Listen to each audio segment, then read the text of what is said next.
Welcome to the Who, What, Why podcast. I'm your host, Jeff Schechtman. There is fear that AI may make humans, or at least much of what they do, unnecessary. Yet genetic engineering may allow us to live forever. Simultaneously, we see evidence each and every day that it is humans that are putting life on our planet and our ecosystem in jeopardy. All of which begs the dystopian question, are humans in their current form still necessary? Certainly the idea of human exceptionalism exists within all of us. But what if we're really just another link in the evolutionary chain? One that has both written its own death warrant, but at the same time created the technology to carry on our superpowers without us. Science fiction? Maybe. But these ideas are actually shared by a great many people, and it may not be that far off before they find their way into our mainstream debate. For the moment, we can find them in the work of my guest, Adam Kirsch. Adam is an acclaimed poet and literary critic. He's the author of 3 collections of poems and several books of criticism and biography, including the global novel. His newest work, recently excerpted in The Atlantic, is The Revolt Against Humanity, Imagining a Future Without Us. Adam Kirsch, thanks so much for joining us here on the Who, What, Why podcast. My pleasure. Thanks for having me. Well, it is great to have you here. One of the things that's so interesting in thinking about this is that it is perhaps only humans that have this ability for self-loathing to even think about the extinction of our own species. Talk about that. Well, that's definitely true. I mean, one of the things this book is about is how we as humans think about our place in nature.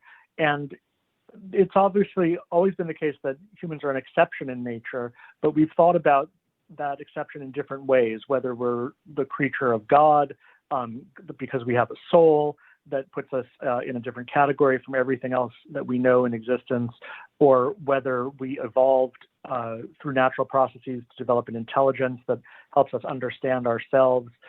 These are all ways that humanity has tried to think about why it's not like everything else on Earth, even animals that are close to us. What I'm writing about in this book is the rise of a new way of thinking, which says that the human exception is actually a negative one, that we are unusually destructive, or that, at least in our current form, we can't guarantee our future or the future of the planet. And so we need to either get rid of ourselves or take on some sort of a different existence through the aid of technology. And yet the irony in that is this notion that it is this human quality that we have that allows us to even speculate about the idea of eliminating ourselves. That's definitely true. One of the interesting things about what I call in the book The Revolt Against Humanity is that really it's an expression of idealism, strange as it sounds. It's an expression of the kinds of things that we think of as the best in humanity, our desire for justice, for progress and reason, for kindness and for sparing suffering, all those things that we think of as humane qualities. For a number of people, both environmentalists and technological enthusiasts, those very human qualities are leading in the direction of transcending or abolishing humanity itself. In other words, these people are saying that in order to become what we most want to be or to fulfill the most human parts of ourselves, we have to get beyond the species Homo sapiens. There does seem to be some kind of relationship, though, between the degree to which technology speeds up and those people that feel that it is technology that really is driving our destruction of the planet. This relationship somehow relates to our ability to move forward with technology. Talk about that. That's certainly true. I think one of the in the book I talk about 2 different groups of thinkers who in many ways are opposed. They're the groups that I call the Anthropocene anti-humanists. Those are basically people who think that humanity has become a plague on the earth and has violated nature and needs to shrink or eliminate its footprint in order to restore nature. And then on the other hand, you have people who call themselves transhumanists, who look forward to a future in which, thanks to technology, we can transcend things like mortality or even being limited to a single human body, and that our future is full of these great possibilities that we can barely even conceive of right now. What those 2 groups have in common is that they recognize we're living in a unique technological moment. It's sometimes hard to realize because things happen in our lives, gradually, and we get used to one change and we get used to another change. But if you look at the sweep of human history, in the last 200 years, technology has taken exponential leaps and continues to do so. So up until about the year 1800, the technologies that people used were essentially the same as they had since the ancient world. They sailed in ships with sails. They went by horseback or vehicles drawn by horses. Then with the Industrial Revolution, we start to extract more energy from the earth and put it to more advanced uses.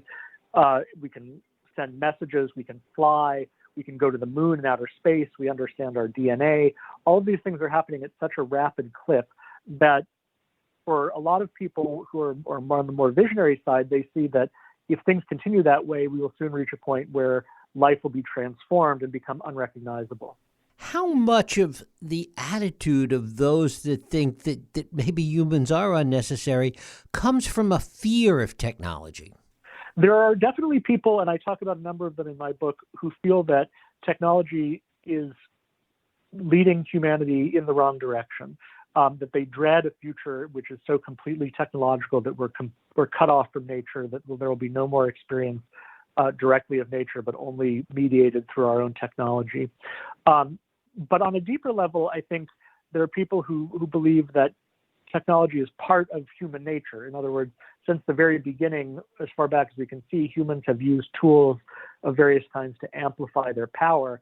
And that has often been at the expense of nature, at the expense of other beings, of plants and animals, of the climate, even things like rivers and oceans.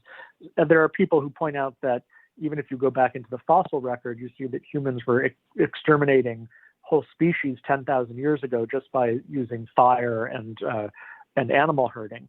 So the idea that the more humanity increases in power, the worse it is for everything else on Earth can go back to the very beginning of the human story. And when you start thinking about it that way, our current situation isn't an exception. It's more like we've finally found a way to express this part of ourselves that's always been with us, which is the desire to dominate nature and to replace it, really, so that what matters most in the future of the planet is not nature, but human desires and action. Why do you think that it has taken so long for this debate to fully blossom, for this idea of humanity versus nature to really be at the stage it is now, where it can be talked about in the way you're exploring in the book and the way we're talking about it? Well, as I say in the book, the idea that humanity is out of tune with nature is not that new of an idea. It's been around for a couple hundred years. Really, when the Industrial Revolution began, people started to say, we're not living in harmony with nature. We're sort of disrupting the way that we were meant to live. And until I think fairly recently, the environmentalist movement, environmentalist ideas said we should go back to nature. We should allow nature to regulate our lives better. What's new about the people that I discuss in this book, the people I call anti-humanists, is that they no longer think that nature is going to be able to save us. They think that we've reached a point that, as I said earlier, humanity has sort of replaced nature. That's the idea that's often referred to in the term Anthropocene, which says that we've entered a new era of the Earth's history where it's our own actions that determine the course of nature rather than vice versa. And if that's the case, then a more radical kind of solution is called for. We can't just say, let's be in harmony with nature because we've actually replaced nature and supplanted it. The only way to solve that problem might be for us to eliminate ourselves completely. And that's what some of the more radical thinkers I talk about in the book actually advocate. Right. And it's interesting that they start from this premise that this is not the way we were, quote unquote, meant to live, and which begs the question of meant by who? Right. Well, there's a long tradition of social critique, even political critique, saying that we've gotten away from our origins. We were originally meant to live in small groups according to nature. And through the power of our reason, we've created so many tools and institutions that we've gotten far away from where we belong, really. That goes back to Rousseau in the 18th century. The question is whether that can actually be reversed in any meaningful way. And as our toll on the planet increases and as environmental problems become more and more urgent and people are more concerned about them, I think that a lot of people are moving into the camp of saying we can't expect that we will solve these problems, that we will return to nature, that maybe there's something simply irreconcilable about the two. This dystopian idea that humans can be eliminated, I mean, in so many ways, it has been part of science fiction for a long time, and you talk about that as well. Yes, in fact, a lot of the ideas that I think are now being taken seriously in places like universities, think tanks, Silicon Valley, originally you could find them in science fiction maybe 70 years ago in writers like Isaac Asimov, who talked about, for instance, the question of will we be able to invent an artificial intelligence that will take over the world from us? He was writing about that in I, Robot already in the 1940s. But now I think we have reached a point where a lot of serious people think that technology has caught up with that imagination. You know, things that once seemed impossible, fantastic, eventually become reality, whether that's flying or going to the bottom of the ocean or visiting the moon. People used to fantasize about those things, and now we can actually do them. So the next step is, will we be able to, for example, upload our minds onto computers or create minds that have been on computers from the beginning and that may be more capable than our own and understand things better than we do? There's one figure I quote in the book is a poll of computer scientists in which they were asked, do you think there will be artificial intelligence, or what's called artificial general intelligence, that is a sort of an actual mind rather than just a program designed to solve a particular task? Do you think that that will exist by the year 2100? And almost all of them said that they think it will exist. In other words, this is something that people who are experts believe is about to happen. Talk about this idea of transhumanism and the belief that, in fact, it is technology that will actually change humans in a way that solves all these problems. Well, the transhumanists, who tend to be people who are very enthusiastic about technology and are sometimes funded by tech billionaires, they agree with the anti-humanists on one thing, which is that we've sort of reached an impossible situation that we can't get out of on our own. One of the images that I talk about in the book is this idea of a precipice, that humanity has been climbing up a mountain. We've reached a precipice that we can't get past. And so if you're an anti-humanist, you might think that we should turn around and go back and undo some of the technological progress that have got us here. The transhumanists say the only way out is forward, and it's true that human beings won't be able to get past this precipice, but something that replaces us in the future will be able to. So there are different varieties of transhumanist thought. They look forward to different kinds of futures, but they think about things like, for example, genetic engineering and using nanorobots to prevent aging or to cure all diseases or to vastly expand the abilities of our brains so that we can think and feel and perceive things that we can't even imagine today. Or, as I said, that we will be able to invent minds that will be more capable than ours and will be able to solve problems that we can't currently imagine solving. For instance, deep space travel, which humanity will never be able to do just because of the way our biology is constituted. Maybe an artificial form of life will be able to do that. It's interesting. You talk about the anti-humanism and how many people have really come to believe this, that it may not be a mainstream idea at this point, but certainly there are a lot more people than we think that believe this. Well, one of the things that I'm interested in is I'm looking at some people who have made these arguments explicit on the extremes, and most of the people that I write about would be considered fringe thinkers. But I think that you can see evidence that these ideas that start on the fringe don't stay on the fringe. They start to work their way into mainstream thought and discourse. And so I think if you look, for example, at attitudes among younger people about the future, they're much more concerned about the future of humanity than older people are. They think things like maybe it's not morally right to have children, or at least maybe not more than one child. They think that the future is going to be much worse than the present or the past because environmental catastrophe will change the way we live.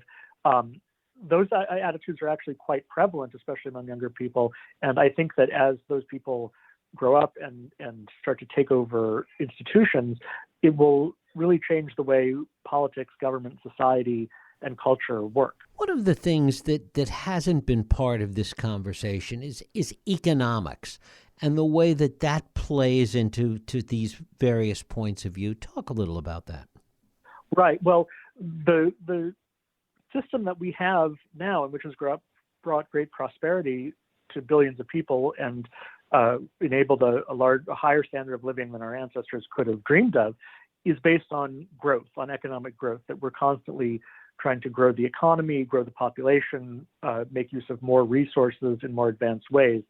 And that has been sort of the basic assumption that all governments, all economists, all politics agree on, is that growth is good. But what some of these anti-human thinkers might be able to do is change the conversation to think about, what if growth was a bad thing? What if instead of having more people, we want to have less people? Which is, by the way, is something that demographics say is already probably going to start happening in the next generation or two. As birth rates fall, it's expected that the world population will peak in about 2050 and then start to fall. So, for example, by the year 2100, China is expected to have about half as many people as it has today, simply because of falling birth rates. If we start to think about growth as a problem rather than a solution, it can really change the way governments and society think about all kinds of things, from population growth to technology to job creation. All of those things could represent a real economic revolution. There is a sense, I suppose, that some of these ideas, while they're not fully fleshed out and they're not even clearly articulated, are somehow below the surface in our political debate today, that there are elements of these notions that have somehow filtered in to our debates today. Yes, definitely. I think that there are definitely fault lines that you can already see in our society that mirror the ones that I talk about in the book, and that they have the potential to take on these new forms.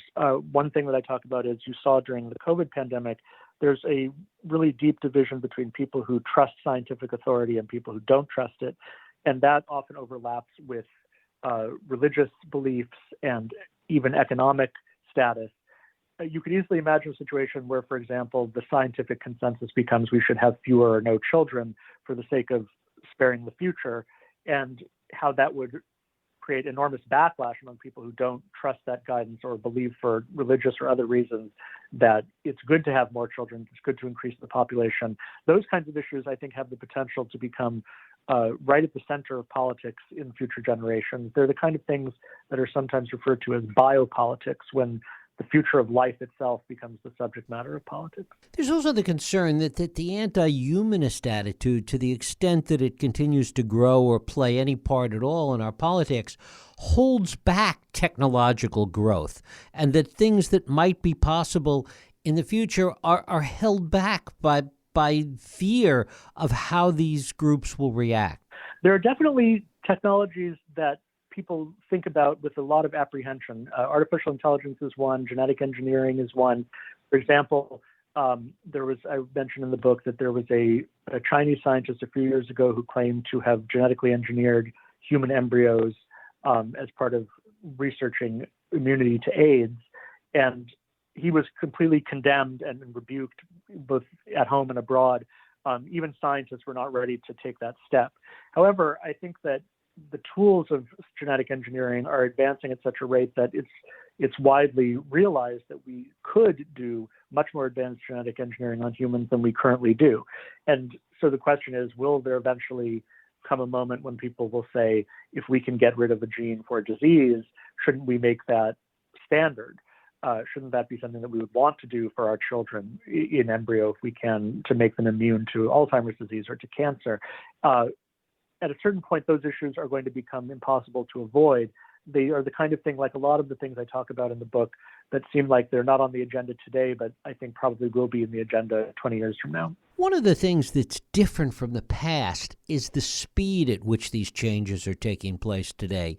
Historically, it might be possible to look at the way society was advancing, the way technology was advancing, and be able to have the conversation in real time as those advances were taking place. It seems today, because technology is moving so fast, that it's hard for the debate to keep up, and that's part of the problem as well.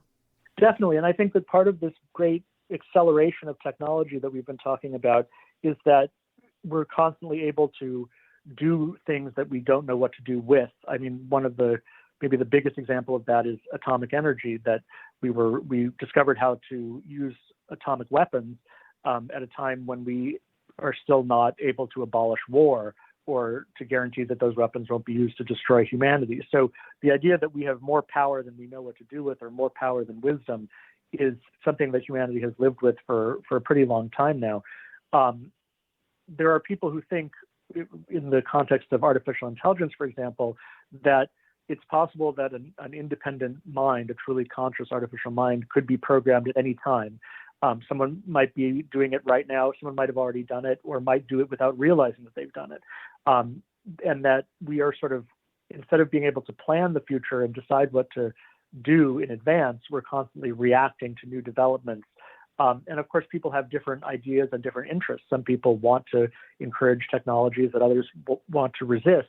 It's impossible to get everyone to toe the same line most of the time. So I think the future, the record of the past suggests that the future will continue that way. We'll continue to meet these new technological challenges, whether we're ready for them or not. I suppose one of the other questions is where that wisdom about all of this comes from. It's not necessarily going to come from the technologists or even from the extremists on both ends that you talked about before, but somehow it has to grow out of the arts, of public intellectual. Talk about where you think that wisdom comes from. Well, I think that for the people that I'm talking about, they're very skeptical that wisdom can control technology one way or the other. Anti-humanists and radical environmentalists see technology as something that is essentially destructive and out of our control, like a sorcerer's apprentice. And they can point to the fact that we continue to announce, targets for keeping pollution to a certain level, limiting climate change to a certain level, and those targets are never met. They're continually, we just blow past them as a species because there is no way to sort of hold back human desires and appetites for the things that cause us to use energy, that cause us to produce more carbon emissions.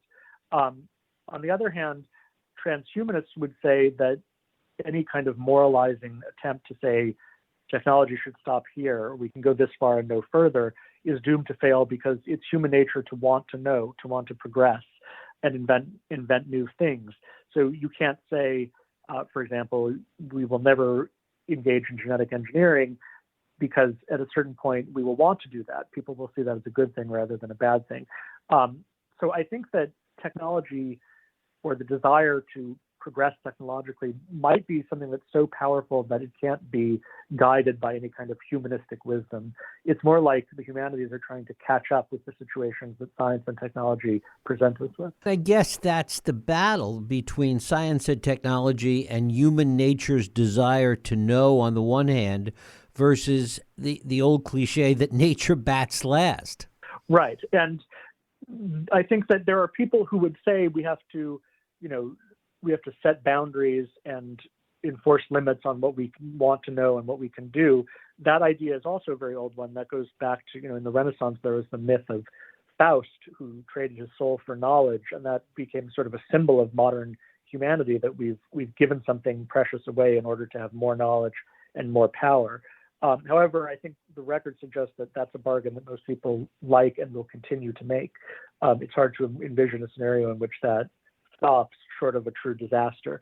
And that's what a lot of the thinkers that I talk about in the book are looking forward to, is when that disaster happens, what will be left over? Will humanity be able to project itself forward into the future through some sort of successor species, or will it be simply wiped off the face of the earth and maybe for the good of everything else? And what does that disaster look like to some of the people you talk to? Well, there are people who call for humanity to do things like stop reproducing, commit suicide as a species or even individually. Those kinds of things are obviously quite provocative and hard to take fully seriously because it's simply against human nature to destroy ourselves in that way. So people who say things like that, I think, are trying to make a point more than expecting them to be actually carried out. But I think that there are a lot of people, and increasingly mainstream people, who believe that our environmental, course is headed towards real destruction, maybe even extermination of the species through things like global warming, depletion of resources, making large parts of the earth uninhabitable because of the temperature, which will lead to mass migrations and wars. And so there are people who will envision a scenario where humanity will either disappear or at least our industrial civilization will be unsustainable and will regress to a much lower population level and a lower level of technology. And it's interesting, though, that those people never believe that technology can be part of the solution, it seems. Well, the people that I write about in the book are pessimistic on that, or at least some of them are. I think that mainstream environmentalists often do look to technology to solve those problems. They look to green energy, clean energy, and there are definitely people who say, the only way that we can solve these problems is to find ways to meet our need for energy without creating pollution.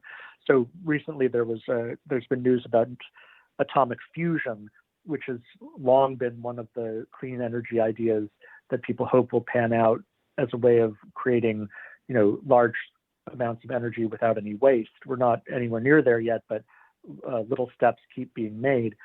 So sort of the happy ending scenario would be that we learn to solve these problems, and certainly that's what I hope will happen. But the people that I'm writing about in this book, The Revolt Against Humanity, tend to not believe that solution is going to pan out. They don't believe it because they don't believe in the technology, or because they don't want to believe it, because there's an inherent bias against it? It's often hard to tell. With all these prophecies, all prophecies about what's going to happen in the next 50 years, they are prophecies. It's impossible to know for sure what the next technology will be, what the future will hold. Usually when people make predictions about the future, they turn out to be wrong in one way or another. So it's always hard to say if someone's prophecy about the future is based on sort of evidence and reason, or whether it's an expression of more deeply held beliefs and intuitions. And I think there are certain people I write about in the book say quite openly, we don't want to live in a technological world. We don't want to live in a world where in the future everything is even more technologized than it is today. We would prefer to live in a world where we can, bypass technology and really live in nature in a way that is no longer possible today. What surprised you the most in talking to all these people for the Revolt Against Humanity? And were your views changed in any way in the process? My views were changed slightly in the direction of resignation. I think I'm not a scientist. As you said at the beginning, I'm a writer, I'm a poet and a literary critic, and I am a humanities person. And so a lot of the scenarios that I talk about in this book seem alien and undesirable to me as past the future. I would not want to be a transhumanist, for example. But the more I read about it, the more I have come to think that the objections of people like me to such a future or to progress have not ever been effective in the past and are not going to be effective in the future. That it's what we really need to do is sort of think about what's actually going to happen rather than what we might prefer to happen. Adam Kirsch. His recent book is Revolt Against Humanity, Imagining a Future Without Us. Adam, I thank you so much for spending time with us here on the Who, What, Why podcast. Thank you. It was a pleasure. Thank you. And thank you for listening and joining us here on the Who, What, Why podcast. I hope you join us next week for another Radio Who, What, Why podcast. I'm Jeff Sheckman. If you like this podcast, please feel free to share and help others find it by rating and reviewing it on iTunes. You can also support this podcast and all the work we do by going to whowhatwhy.org/donate.